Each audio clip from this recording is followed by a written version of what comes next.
lot of people have a problem with evenly lacing these.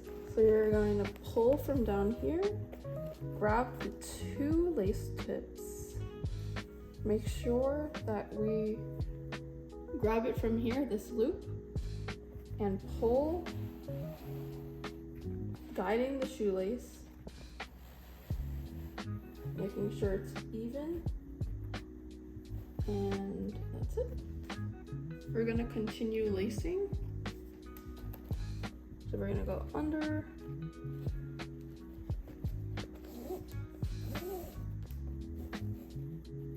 and the other side as well. We're gonna continue doing that.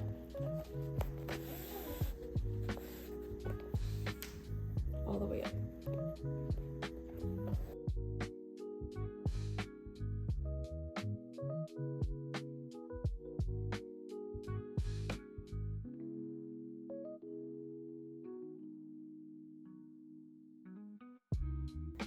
They're evenly laced.